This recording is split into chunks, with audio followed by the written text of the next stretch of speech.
Ապրիլի 26-ին Վատիկանի Սուրբ Պետրոսի տաճարի հրապարակում տեղի ունեցավ կաթոլիկ եկեղեցու սրբազան քահանայապետ երջանկահիշատակ Ֆրանցիսկոս Պապի վերջին հրաժեշտի և հուղարկավորության արարողությունը, որին ներկա գտնվեց Գարեգին II ամենայն հայոց կաթողիկոսը։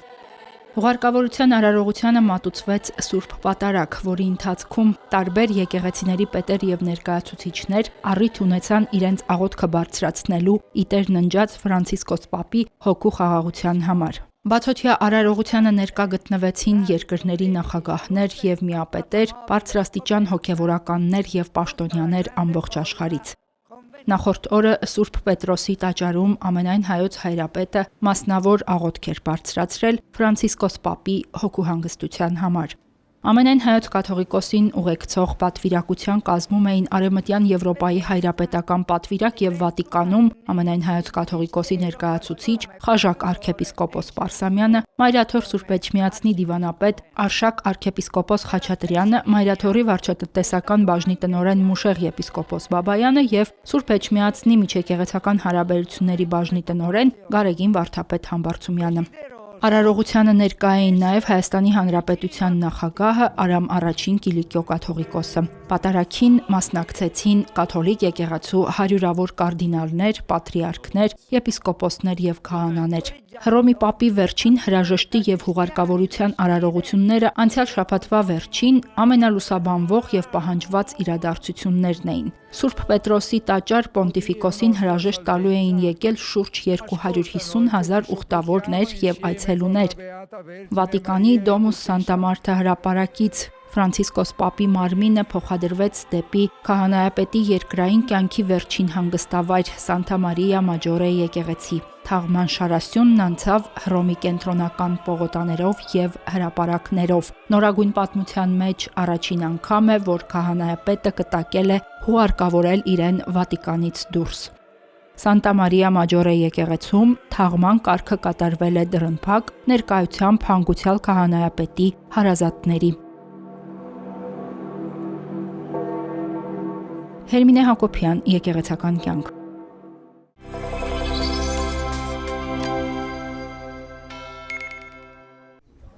Հարության տոնի հաջորդող կիրակի օրը կրկնազատկին մարդիկ Սուրբ Պատարագի ընթացքում հնարավորություն են ունենում հաղորդակցվել Շուրիշկանի հրաշագործ ավետարանից բխող զորությանը։ Շատերը գիտեն, որ այդ օրը Սուրբ Գիրքը դուրս է բերվում Մատենադարանից և կիրակի առավոտյան գալիս են այստեղ։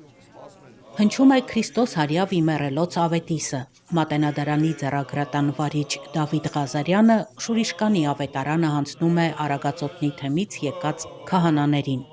Արագածոտնի թեմում այս ավանդույթը շուրջ 25 տարի առաջ է ձևավորվել։ Թեմի առաջնորդ Տեր Մկրտիչ եպիսկոպոս Պրոշյանի օրհնությամբ Սուրբ Գևորգ եկեղեցու հոգևոր սպասավորներ Տեր Եղիշե քահանա Բարսեղյանը և Տեր Գարեգին քահանա Արսենյանը Մաշտոցյան Մատենադարանից Մուղնու Սուրբ Գևորգ եկեղեցի տեղափոխեցին հրաշագործ ավետարանը։ Այս տարի ավետարանի կնքահայրությունը ստանձնել է ծնունդով Իրանի Շուրիշկան գյուղից Ռուսաստանի Դաշնության Եկատերինբուրգի Անի Արմենիա հայ համայնքի նախագահ Սուրբ Հովհաննես եկեղեցու բարերար ծխական խորհրդի ատենապետ Մասիս Նազարյանը։ Պապերս ապրելով Շուրիշկանում, միշտ ավատարիմ լինելով եկեղեցուն ավետարանի, միշտ որ սկսվեց արդեն Շուրիշկանի ավետարանի դուրս բերելը դեպի Սուրբ Գևորգ եկեղեցի, միշտ մտքումս է եղել այդ ուխտը վերցնել իմ վրա, որ գալ տեսնեն աղոթել։ Մուղնի ուխտի եկածները խանդավառությամբ դիմավորեցին Սուրբ Գիրքը։ Ավանդազրույցը պատմում է, որ Շուրիշկանի ավետարանը հայտնի է նաև Պապ Կարմիր Սուրբ Բարսեղ կեսարացի անուններով։ Այն գրվել է 1498 թվականի Վանի Քաջբերունի գավառի Ասպիսնակ գյուղում։ Պատվիրատուն Թուրուան Դիշխանն է եղել, գրիչը Բարսեղ քահանան։ Հայերի 1603-ից 1604 թվականների բռնագաղթի ժամանակ ավետարանը տեղափոխվել է Պարսկաստանի Փերիա գավառի Շուրիշկան գյուղ։ Հնարավոր վտանգներից պաշտպանելու նպատակով ավետարանը թաղել են հողի մեջ։ Որոշ ժամանակ անց գետնափոր թաքստոցից աղբյուր է բխել լճակ գոյացնելով։ Սուրբ Գիրքը գրեթե անվնաս դուրս է բերվել 7 տարի անց միայն։ 3 գիշերվանից այստեղ աղոթք է կատարվում, ողջ գիշեր հավատացյալ ժողովրդի հետ սաղմոսներ եւ աղոթքներ։ Մեր ժողովուրդը մեծ ոգևորությամբ, մեծ սպասումով, անհամբերությամբ սպասում է Շուրիշկանի ավետարանի օրհնությանն արժանանալու։ Ես վստահ եմ, որ այսօր ամենքս կանգնած ավետարանի առջև խոնարհվելով, օրհնություն խնդրելով, խնդրում ենք, որ եկնավոր Տերը օրհնի մեր Սուրբ հայրենիքը, օրհնի մեր Սուրբ եկեղեցին, օրհնի բոլորիս։ Մուղնու Սուրբ Գևորգ եկեղեցում մատուցվեց Սուրբ եւ անմահ պատարագ։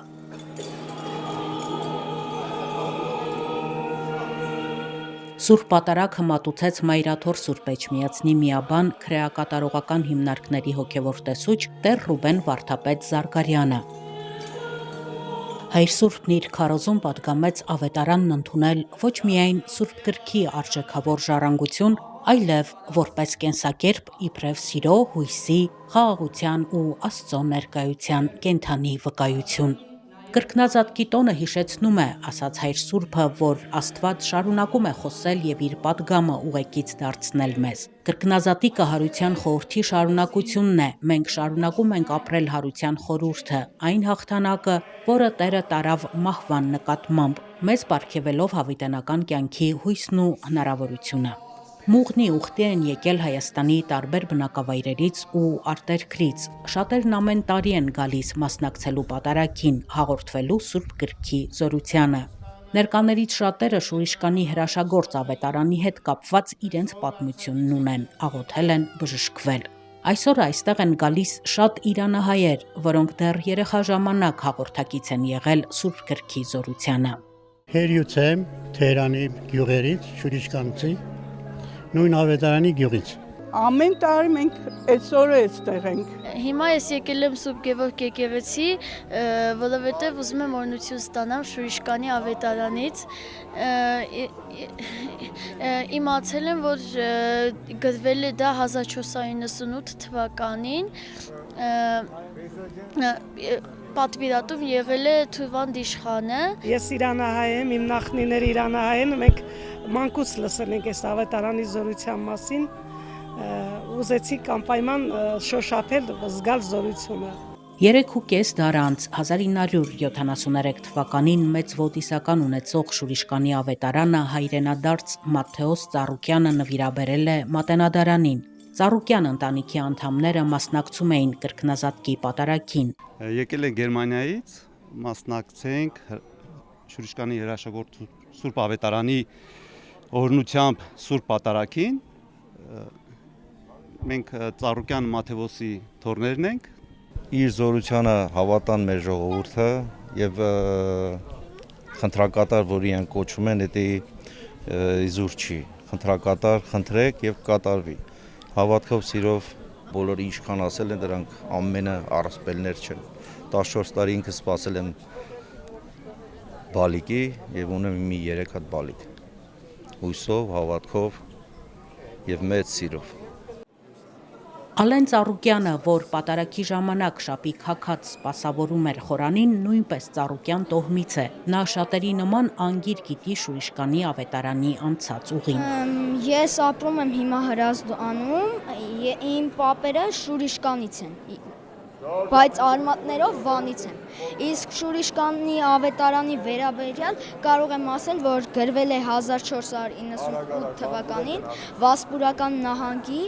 Արևելյան Աղվեհովիտ, հետագայում Քաշվերունի գավառի Ասպեսնակ գյուղում, Թուրվանդա իշխանուհու պատվերով Բարսեղ քահանայի կողմից։ Պատարագից հետո մարդիկ հաղորդություն ճաշակեցին, համբուրեցին Սուրբ Գիրքը։ Կատարվեց նաև մատաղի արարողություն, որն ի նշան ապաշխարության սրբազան պատարագի ավարտին բաժանվեց ուխտավորներին։ Սովորաբար հավատացյալների հոսքը Սուրբ Գևորգ չի դադարում մինչև ավետարանի Մատենադարան վերադարձը։ Աննա Թամրազյան, Վրամ Խանամիրյան, Եկեղեցական կյանք։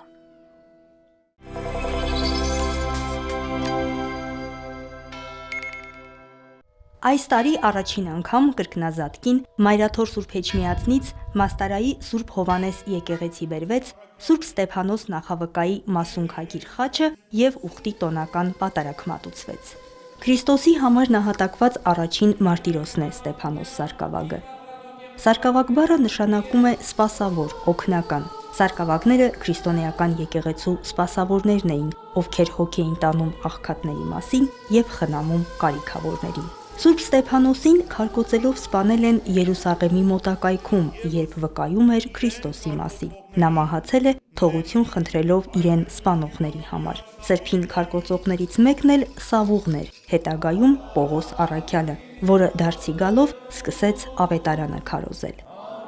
Ռաֆայելը Գևորգյան հոգևոր ճեմարանի սան է, արդեն 3 տարի շապիկ է հագնում եւ սպասավորում Սուրբ Խորանին։ Նա դեռևս սարգսակ չէ, բայց Սուրբ Ստեփանոս նախավական աներեր հավատի եւ մարդասիրության օրինակ է նրա համար։ Իրենից կարող ենք վերցնել անձնազոհությունը։ Այսինքն բոլորս մեր մեջ ունենանք իր օրինակը եւ փորձենք ավելի կարողանանք մեր մեջ հաստատել հավատքը։ 7-րդ դարի կառույց է Մաստարայի եկեղեցին։ Սա առաջին եկեղեցին է Հայաստանում, որը կառուցվել է առանց սյուների։ Միջնադարյան այս բացառիկ ճարտարապետական կառույցի նմանողությամբ հետագայում կառուցված եկեղեցիները նույնիսկ Մաստարայատիպ անունն են ստացել։ Պատարագը մատուցեց Տեր Հայկ Քահանա Սահակյանը։ Քրիստոսի հրաշափառ հարության ավետիսը տալով ներկաներին Տեր Հայրն անդրադարձավ Սուրբ Ստեփանոս նախավկային, որպես քրիստոնեական հավատի եւ Քրիստոսի անդավաճան հետևորդի։ Մենք բոլորս պիտի այդ նույն գաղափարն ունենանք եւ Սուրբ Ստեփանոսի հենց վարքից մեկնելով, ովքեր անգամ մեր նկատմամբ ինչ որ մի հանցանք են գործում, ներել, որտեվ Տերը ինքը եւս այդ խոսքերն ասեց։ Տերներին նրանց, որտեվ չգիտեն թե ինչ են անում։ Սուրբ Հովանես եկեղեցու հարևանությամբ բարձր բլրի վրա է գտնվում Սուրբ Ստեփանոս եկեղեցին։ Պատարագի ավարտին Տեր Հոր առաջնորդությամբ ուխտավորները բարձրացան Սուրբ Ստեփանոս եկեղեցի, որտեղ էլ սրբի մասունքով Տեր Հայրը անդաստանի կարգ կատարեց։ Մաստարայում ուխտավորների օրն ավարտվեց ազգային երգու պարով։ Սոնա Խաչատրյան, Հարություն Տոլանյան, Եկեղեցական կյանք։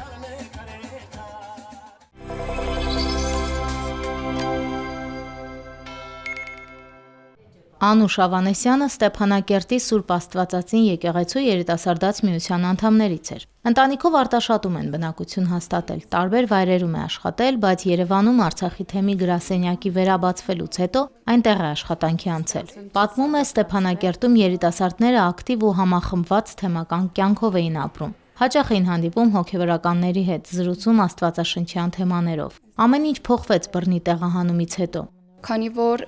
երիտասարդաց միության անդամները Հայաստանով մեկ սփռվել են եւ շատ դժվար է դարձել նրանց իրար հավաքելը, չնայած նրան, որ ցանկությունը մեծ է, մենք փորձեցինք երիտասարդաց միության անդամներով ստեղծել on-line հարթակ, առցանց հարթակ, որպեսզի գոնե դրա միջոցով կարողանանք համախմբվել եւ մեր հանդիպումները շարունակել առցանց տարբերակով։ Անուշն ընկերուհու հետ է վարում on-line հարթակը։ Ամենօրյա սուրբ գրային ընթերցումներ են տեղադրում, հոգևորականների հետ քննարկումներ կազմակերպում։ Հոգևորականների եւ միմյանց հետ կապն ամրապնդելու համար որոշել են փոխել հանդիպումների ձևաչափն ու հոգևորականների հետ շփվել համացանցից դուրս։ Հերթական հանդիպումն անցկացվեց եկեղեցականաց եւ երիտասարդաց վերապատրաստման ծրագրերի տնօրեն Տեր Վահան եպիսկոպոս Հովանիսյանի հետ։ Սրբազան հայրը հանդիպման թեմա էր ընտրել չարի գոյությունը հակառակ Քրիստոսի հարության։ Ինչպես է գործում չարը, ինչու է Աստված թույլատրում չարի գոյությունը։ Սրբազան հայրը թեման ընտրել էր հատուկ պատերազմի միջով անցած արցախցի երիտասարդի համար։ Եթե Հիսուս հաղթահարեց մահուն, ինչու այսօր աշխարհի մեջ դակավին գա հալածանք եւ չարչարանք եւ չար մարդիկ, ինչու ցեղասպանություն, որ պատահեցավ 110 տարի առաջ, ինչու Արցախյան մեր վիճակը եւ աքսորվեցավ եւ անդունի մնացին տասնյակ հազարավոր մարդիկ Երևաբար այսօր Սուրբ Գիրքի էջերից պիտի փորձենք պատասխաններ փնտրել այս հարցումներու համար, թե ինչպես կարանք համապատասխանեցնել մեր եկեղեցվո կարևորագույն վեմքարը հավատքին, որն է Քրիստոսի հարությունը բերելներն, որով մահը կողեց եւ մեզ կյանք բարգեւեց, ոնց կարանք համադրել այս աստվածաբանական ճշմարտությունը մեր ամենօրյա կյանքի հետ, որ լեցուն է հարազանքներով, չարչարանքներով։ Երբ իմացա նման նախաձեռնության մասին, շատ ուրախացա, որովհետեւ այն հնարավորություն էր ինձ տալու ամեն օր ընթերցելու Սուրբ Գիրքը կանոնավորապես, ինչը շատ կարևոր է, որովհետև մենք երբեմն ընթերցում ենք, երբեմն չենք ընթերցում, բայց կարևոր է այդ շարունակական կապը պահել Աստծո հետ, եւ ինչպես ասվում է, աղոթքի միջոցով մենք ենք խոսում Աստծո հետ, բայց ընթերցմամբ Սուրբ Գիրքը Աստված է խոսում մեզ հետ, այնպես որ շատ կարևոր է այդ կապը միշտ պահել, ինչը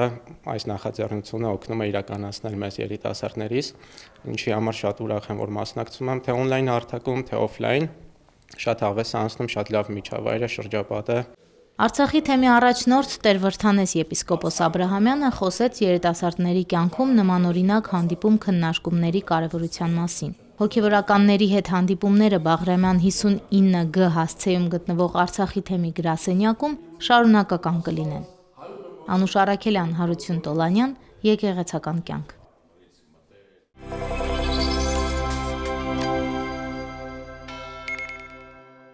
Կոմիտասի Թանգարան ինստիտուտը Ֆրանսիայի օրերը Հայաստանում ֆրանկոֆոն միջոցառման շրջանակում 2 հանդիպում դասախոսություններ կայացրեց։ Արվեստի վաստակավոր գործիչ Դանիել Երաժիշտն անդրադարձավ հայ-ֆրանսիական պատմամշակութային առնչություններին։ Հայ-ֆրանսիական հարաբերությունները հատկապես զարգացան 1915-ից հետո, սակայն դրանք սկսել են ձևավորվել շատ ավելի վաղ։ Սկզբում առևտրական, ռազմական, ավելի ուշ մշակութային մակարդակներում, ասաց մայստրոն։ Շարլ Ազնավուրի արվեստը հայ-ֆրանսիական բարեկամության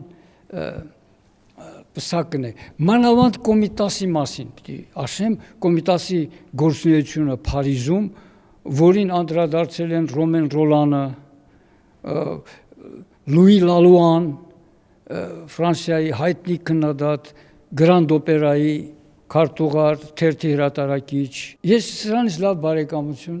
չեմ պատկերացնում։ Երաժշտագետ Լիլիթ Հարությունյանը ներկայացրեց Վիլժուիֆի հոգեբուժարանում Կոմիտաս վարդապետի անցկացրած կյանքի վերջին տարիներին առնչվող նամակագրությունը, որոնց թվային պատճենները թանգարանը ձեռք է բերել այդ հաստատության հետ երկարամյա համագործակցության շնորհիվ։ Դրանք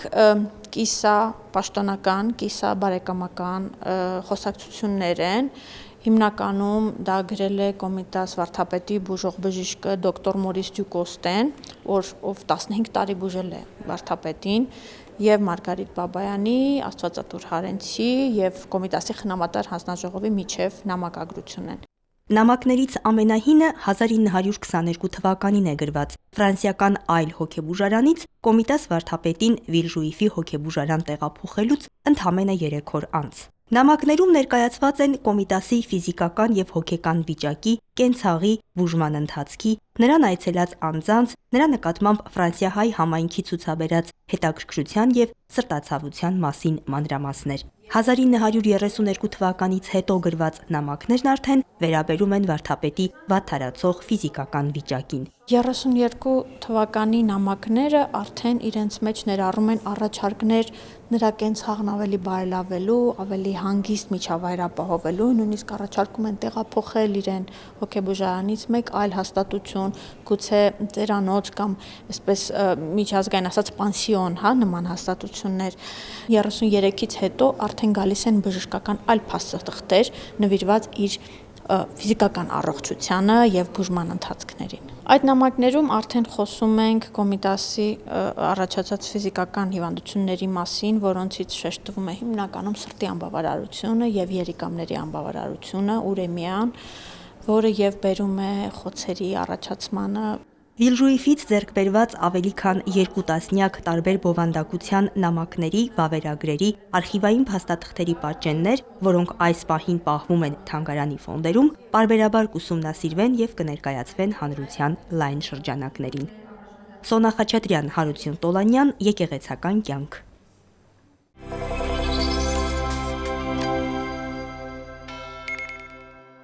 Ապրիլի 25-ին Հայաստանի պատմության թանգարանում տեղի ունեցավ Քեմփ Օտտո Մարսել պատմություն ցեղասպանությունից փրկվածներից խորագրով ժամանակավոր ցուցադրության բացումը։ 1922-ից 27 թվականներին Մարսել քաղաքում հայ գաղթականներն ապաստանել են Քեմփ Օտտո կոչվող նախկին զինվորական ճամբարում։ Այնտեղ 5 տարվա ընթացքում ապրել է 5000-ից ավելի հայ գաղթական։ Նրանք ոչ մի փաստաթուղթ չեն ունեցել։ Հետագայում ստացել են Նանսենյան անձնագրեր։ Պահպանված տեղեկագրերը պատմությունները վկայում են, որ Քեմփ Օտտո հասածները ճամբարը ժամանակավոր հանգրվան են համարել։ Այդուհանդերձ կայանում հայկական միություններ են ստեղծվել, եկեղեցի ու դպրոց է կառուցվել։ Եղավ ինքն իրեն չի որոշեցին, սկսան միությունները, սկսան դպրոցը, սկսան եկեղեցին, քանի որ ասին որ եթե հոսպիտ մնանք, պետք է գարենանք մեր հայությունը չի գործընծնել, ամեն ինչ արեցին որ գործընծնենք մեր հայությունը, մեր որ եկեղեցի չերտանք, դպրոց չերտանք, գարտալ չգիտնանք, քրել չգիտնանք, այս ամեն ինչը, ուրեմն ինչ ռին, ասին որ եթե հոս մնանք, պետք է ամեն ինչ անենք, որ չի մոռանանք եւ շարունակենք այս ամեն ինչը։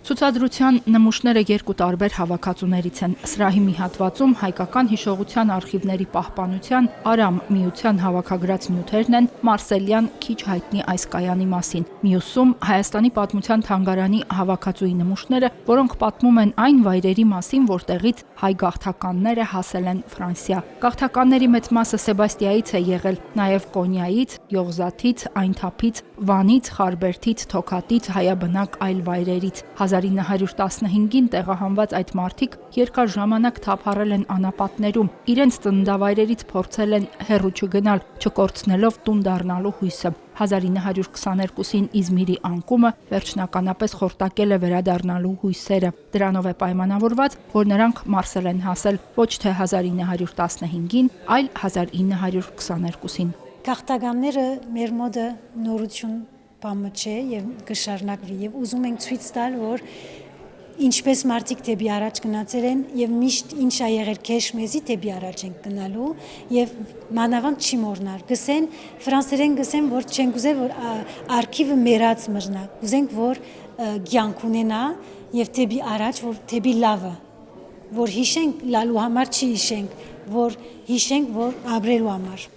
Մարսելի Օտտո Քեմփում հայ գաղթականները ճամբարի տնօրինություն են ընտրել, ցուցակներ կազմել, մանրամասն գրի առել ճամբար մտնողների մասին տեղեկություններ, անձնական տվյալներ, տեղեկություններ ծննդավայրի, զբաղմունքի, հետագա ճակատագրի մասին։ Պատմության թանգարանի ցուցանմուշները հակառակը պատմում են իրենց բնորանում, նրանց կյանքի մասին, հակադրելով պատկերը մինչև ցեղասպանությունը եւ ցեղասպանությունից հետո, մինչև ցեղասպանությունը ունևոր, բարեկեցիկ, հաջողակ հայ ընտանիքների լուսանկարներն են, կից ցուցապատին խմբանկարներ հայ որբերով լցված որբանոցներից։ Մի ցուցախորշում ծաղկող Վանի համայնապատկերն է, մյուսում գաղթի ճանապարհին գործված մինդարը, Մշո Սուրբ Կարապետ եւ Սուրբ Թադեոս վանքերից վերցված մասունքները, որոնք փրկել են գաղթականները։ Պատմության տարբեր մասերն են համադրված մի տարածքում, որտեղ մենք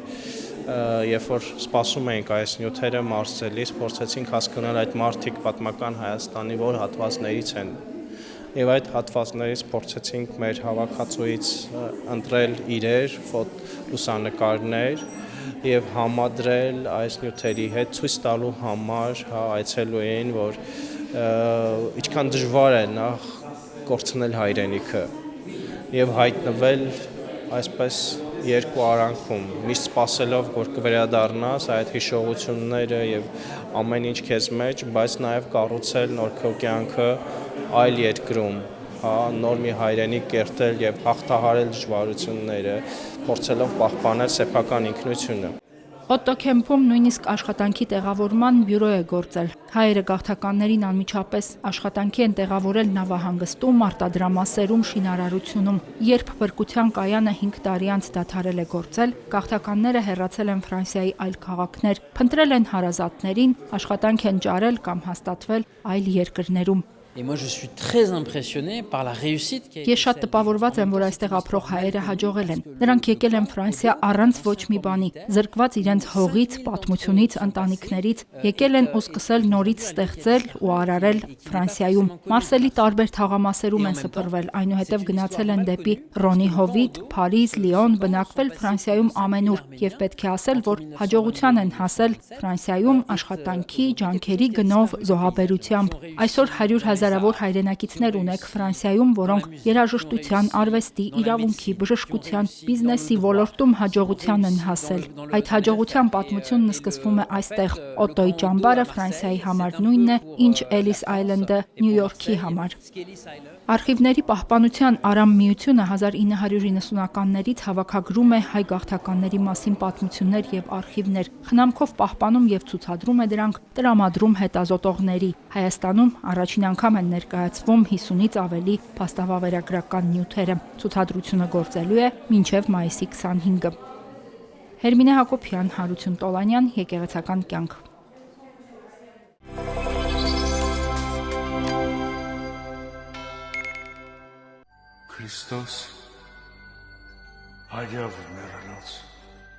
Քրիստոս հարյավ իմերելոց ավետիսը հնչում է պատմական դրամայում։ Մայիսի 6-ին Հակոբ Պարոնյանի անվան երաժշտական կոմեդիայի թատրոնի բեմում տեղի կունենա «Կուսակալը» երկուգործողությամբ պատմական դրամայի պրեմիերան։ Սամվել Մհերյանը պիեսը գրել է ըստ իր հեղինակած «Փոթորկից առաջ» պատմավեպի։ Պիեսը նկարագրում է 3-րդ դարի վերջին մեծ հայքի 29-ամյա անիշխանության շրջանը։ Ըստ հեղինակի տրթատարքան գործող անց չէ պիեսում, բայց ողջ դրամայի ընթացքում նկատելի է, որ ժողովուրդը սպասում է քրիստոնեությունը պետական կրոն հռչակող արքայի։ Մեր պիեսը ներկայացնում է Մանդակունյաց տոհմի մի իշխանորդու պատմություն, որը ապրում էր Կապադովկյան Կեսարիայում, քրիստոնեական համայնքում, եւ իմանալով, որ իր տոհմը կոտորվել է 25 տարի առաջ Պարսից կուսակալի կողմից, նախաձեռնում է եւ հայք վերադառնալով կուսակալի մահափորձ է կատարում կուսակալի դեմ։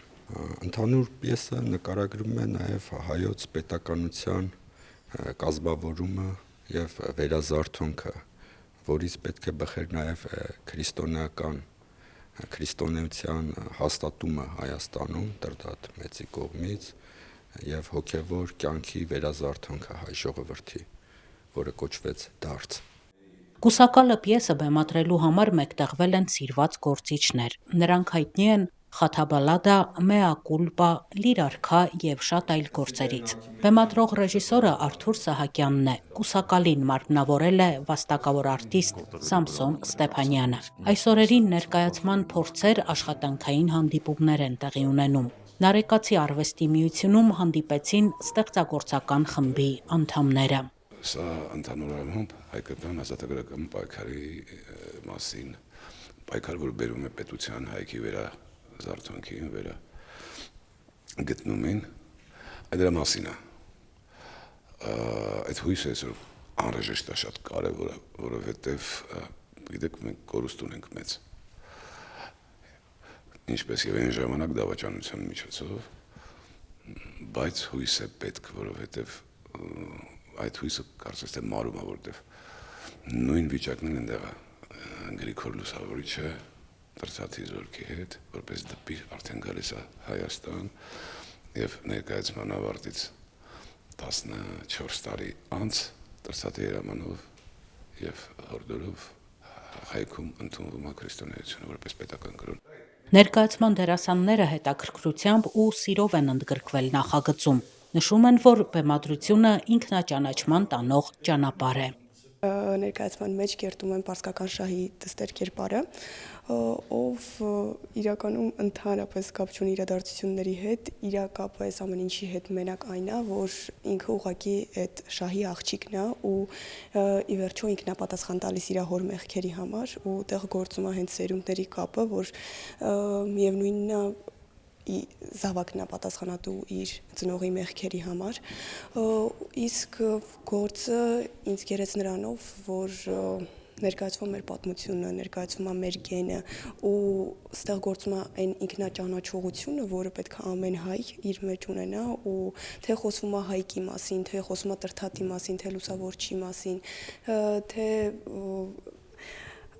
այն ամենի մասին, ինչը հիմա հային պետքա, որ ինքը իրան ճանաչի։ Ներկայացման մեջ զբաղված եմ որպես Դիմիտրիանոսի Հռոմի դեսպանի դերակատար։ Իմ կարծիքով ներկայացումը արժե որ դիտեն հենց դպրոցականներից սկսած մինչև տարեց մարդիկ, ինքը բացի մեր հայոց պատմություններից բացի ունի նաև ինչ-որ դաստիարակչական բնույթից բացի պատմությանը նորից ու նորից անդրադառնալու հնարավորություն է տալիս։ Պատմական իրադարձությունների ժամանակ իմ կերպարը նամակագրական կապն է ապահովում դրսի ազատագրական շարժման եւ ներսի ընթացիկ դեպքերի հերոսների հետ։ Ուսակալը ես մեջ ինձ բաժին է ասել դպիրի կերպարը եւ շատ ուրախ եմ եւ հաշտ եմ իմ կերպարի հետ մի պատմական շրջան, որ հայերիս համար շատ կարևոր էր ինքնության պահպանման եւ պետականության շարունակության համար։ Կերտելու եմ Քամեսի դերակատարը։ Ինձ համար շատ հետաքրքիր է այս կերպարը, որը ուզում է ամեն ինչի վրա կանցնի մենակ իր շահը, բերի առաջնային կից։ Ես պարտավոր եմ սաց ցույց տալու իր բոլոր մութ եւ լուսավոր կետերով արդարացնելով նույնիսկ իր ճանապարհը արդարացնելով, որպեսզի մարդիկ մի քիչ ստապվեն։ Չի կարելի սրբությունների վիրից անցնել իր շահս ի նպատակ։ Ինչ-որ մի բանի հասնելու, վերև հասնեմ, ձգտեմ։ Կուսակալը բեմադրությունը մեծամասշտաբ գործ է պատմական միջավայրով, դեկորներով, զգեստներով։ Պատմական իրադարձությունները ներկայացնող թիմը մայիսի 6-ին հրավիրում է Պարոնյանի անվան թատրոն մտորելու մեր ինքնության, առողջ, սթափ մտածելու, մարտահրավերներին դիմակայելու մասին։ Աննա Թամրազյան, Հարություն Տոլանյան, Եկեղեցական կյանք։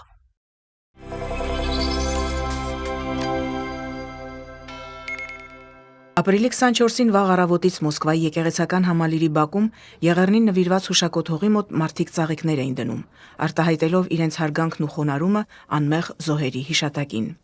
Եկել էին Ռուսաստանի Դաշնությունում Հայաստանի Հանրապետության արտակարգ եւ լիազոր դեսպանը, Ռուսաստանում Հայերի միության նախագահը, Ռուս ուղղափառ եկեղեցու բարձրաստիճան հոգևորականներ, Ռուսաստանի Դաշնությունում հավատարմագրված տասնյակից ավելի օտարերկրյա դիվանագետներ, Լեհաստանի, Ֆրանսիայի, Գերմանիայի, Հունաստանի, Պորտուգալիայի, Բելգիայի, Ավստրալիայի, Եթովպիայի, Զամբիայի, Վենեսուելայի դեսպաններ ու խորհրդականներ։ Բոլորը մեկ րոպե լռությամբ հարգեցին ցեղասպանությանը զոհ դարձած նահատակների լույս հիշատակը։ 110 տարի առաջ հայ ժողովրդի հետ կատարված ողբերգությունը հիշում ենք եւ կիսում այդ ցավը։ Այսօր այստեղ են գտնվում ռուս եկեղեցու ներկայացուցիչներ, այդ բարեկամությունը, որը միշտ եղել է, կա ու կլինի։ Եղեռնի 110-րդ տարելիցին Մոսկվայի Սուրբ Պայծառակերպություն եկեղեցում բարեխոսական կարգ կատարվեց, որի ավարտին թեմակալ առաջնորդ Եզրա Սրբազանն ընթերցեց Գարեգին II ամենայն հայոց կաթողիկոսի ուղերձը։ Նորին սրբությունն աշխարհասփյուր հայությանն ուղված իր խոսքում պատգամում էր գործադրել հետևողական քայլեր հայ ժողովրդի հանդեպ արդարությունը վերականգնելու եւ նման ողբերգությունները կանխելու համար։ Դա մեր պատասխանատվությունն է գալիք սերունդների առջև, ասվում էր ուղերձում։ Այսօրը շատ ծանր ու ողբալի օր է ողջ հայության համար, որովհետև չկա այնպիսի հայ ընտանիք, որն այդ սարսափելի տարիներին կորցրած չլինի հարազատ մարդու։ Այդ դեպքերից հետո հայ ժողովուրդը ցրվեց աշխարհով մեկ։ Ինչ կարող եմ մաղթել 21-րդ դարում, որ ոչ միտեղ նման ողբերգություն ոչ մի ազգի հետ չկատարվի։ Մենք որպես հայ, որպես ստեղի ապրող հայ, օտար մեր երկրից իրավունք չունենք մոռանալու, որովհետև եթե մենք մոռանանք, մենք ապագա չենք ունենա։ Հայոց ցեղասպանության 110-րդ տարելիցին նվիրված հիշատակի միջոցառումները շարունակվեցին Տապան թանգարանում։ Այստեղ բացվել էին վավերագիր լուսանկարների եւ այդ օրերին հայոց եղեռնի մասին արտասահմանյան մամուլի արձագանքները ներկայացնող ցուցադրություն, որպես դարաշրջանի ոճրագործությունների անհերքելի վկայություններ։ Ցուցադրությունը հանդիսավոր բացվեց Սուրբ Նահատակների սրբապատկերի առջև մոմավառությամբ։ Նկարների թեմատիկան բազմազան էր։ Հայ մեծանուն գեղանկարիչներ Ժան Սեմի, Մարիամ Ասլամազյանի, Նիկոլայ Նիկողոսյանի, Եղեռնի նվիրված կտավների կողքին ցուցադրված էին ցեղասպանության արհավիրքների, այրոնալի ողբերգությունների մասին պատմող վավերագիր լուսանկարներ։ Առանձին ներկայացված էր նաև հայոց ցեղասպանությունը արտասահմանյան մամուլի առաջին էջերում խորագրով ցուցադրությունը, որտեղ միջազգային առաջատար պարբերականների հրապարակումներն ու լուսանկարները ցույց են տալիս, թե ինչ դաժանությամբ են իրականացվել հայերի կոտորածներն ու տեղահանությունները։ Երբ մտածում ես, թե ինչ է տեղի ունեցել 110 տարի առաջ, սարսափում ես։ Աշխարհը պիտի դաս քաղի ու դատապարտի։ Քանի որ չի կարելի մարդ սպանել, ազգ ոչնչացնել, դա Աստծո օրենքի դեմ է։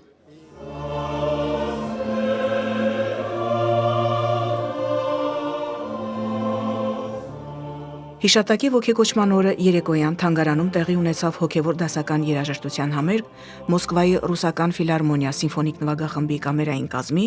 Հայաստանի Հանրապետության Ալեքսանդր Սպենդիարյանի անվան օպերայի եւ բալետի ազգային ակադեմիական թատրոնի երգչախմբի, Մոսկվայի Սուրբ Պայծառակերպություն Մայր տաճարի երգչախմբի մասնակցությամբ։ Համերգը ղեկավարում էր Հայաստանի Հանրապետության վաստակավոր արտիստ Կարեն Դուրգարյանը։ Նվագացանկում ընդգրկված էին Կոմիտասի, Մակար Եկմալյանի, Ալեքսանդր Հարությունյանի մշակումները, ինչպես նաև Երվանդ Երկանյանի շարականների մշակումները երգչախմբի եւ նվագախմբի համար։ Այսօրվա համերգը շատ կարևոր էր, որտեղ մենք հնչեցրեցինք հոգևոր երաժշտություն, որը մեկ անգամ եւս ապացուցում է, որ հայ մարդը իր քարոզը, իր ապրելակերպը դա բարիությունն է, աշխատասիրությունն է, անմեղությունն է եւ ի վերջո այս երաժշտությունը ասում է նա, որ մենք պարտավոր ենք կառուցել, գնալ առաջ, համրապնդվել, բարիություն քարոզել աշխարհին։ Եղեռնի 110-րդ տարելիցին նվիրված հիշատակի միջոցառումներ տեղի ունեցան նաև թեմի մյուս համայնքներում։ Նահատակների լույս հիշատակը ոգեկոչեցին Յարոսլավլում, Վոլգոգրադում, Եկատերինբուրգում, Դոնի Ռոստովում, Բարնաուլում, Տյումենում, Սիմֆերոպոլում։ Մարդիկ այցելեցին եկեղեցի, ծաղիկներ խոնարհեցին, մասնակցեցին բարեխոսական կարգին։ Ալվարդ Նազարյան, Արթուր Սարգսյան, Եկեղեցական կյանք, Մոսկվա։